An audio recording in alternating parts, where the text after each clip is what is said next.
আসসালামু আলাইকুম রহমতুল্লাহ। সম্মানিত ভিউয়ার্স, নতুন একটা ব্লগ ভিডিওতে সবাইকে স্বাগতম। এটা হচ্ছে যে নটিলা মাজার। আপনারা অনেকেই মাজারের সাথে পরিচিত বা অনেকে অনেক আগ থেকে নাম শুনতেছেন, কিন্তু কখনো আসার সুযোগ হয় নাই বা দেখার সুযোগ হয় নাই।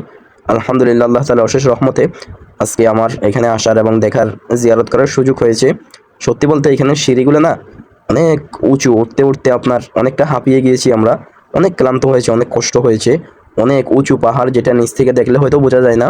যারা এটার উপরে উঠতে পারছে তারাই বাস্তবতার সম্মুখীন হয়েছে, তারাই বুঝেছে। হেডনটিলা আমাদের আমরা ছোটবেলা থেকে অনেক নাম শুনেছি, অনেকজনের কাছে অনেক কিছু শুনেছি, কিন্তু বাট বাস্তবে দেখার সৌভাগ্য হয় নাই।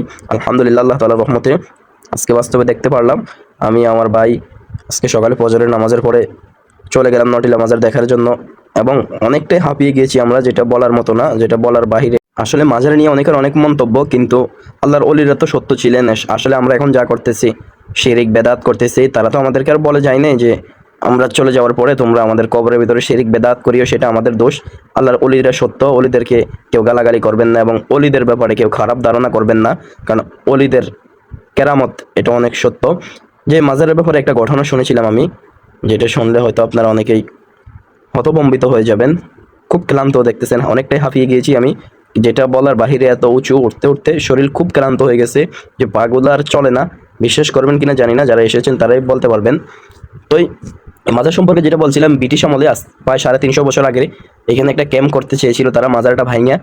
কিন্তু যেটা শুনলাম আর কি, মাজার ভাঙতে এসে তারা অনেকে অনেক ক্ষতিগ্রস্ত হয়েছে, অনেকে লুলা হয়ে গেছে, অনেকের পা ভেঙে গেছে। এক একজন এক একভাবে আক্রান্ত হয়েছে। পরবর্তীতে আবার এসে মাজারের খাদেমদেরকে দিয়ে মাজারে ওরা দোয়া খায়রাত করার পরবর্তীতে নাকি ওইটা আবার ঠিক হয়েছে, বাকিটা আল্লাহ মালুম। কিন্তু এসেছি, মাজার জিয়ারত করেছি, জিয়ারত করার পরে অনেকটা শান্তি লেগেছে, কারণ অলিদের মাজার জিয়ারত করলে মনে একটা শান্তি আসে। কিন্তু আমরা যে ভণ্ডামি করতেছি অলিদের নাম নিয়ে, অলিদেরকে ব্যবহার করে, এটা খুব দুঃখজনক। এখানে আসার পরে অনেক কিছু চোখে পড়লো যেগুলো বেদাত, শরীয়ত সম্মত না, যেগুলো শরীয়ত গ্রহণ করে না বা শরীয়ত সাপোর্ট করে না, এরকম অনেক কাজ। যাই হোক, সর্বোপরি সব কিছু মিলিয়ে আলহামদুলিল্লাহ। কিন্তু আমরা শিরিক এবং বেদাতের দিকে খুব লক্ষ্য করব, কারণ এই সমস্ত মাজারগুলোতে আল্লাহর অলিদেরকে বিক্রি করে, আল্লাহর অলিদের নাম নিয়ে তারা বেচে বেচে খায়। এবং এখানে আসার পর অনেকগুলো দেখলাম যে পলিথিন পেঁচানো গাছের ভিতরে বা বিভিন্ন কিছুর ভিতরে, অনেকে নাকি এগুলো মনের আশা পূরণ হওয়ার জন্য দেয়।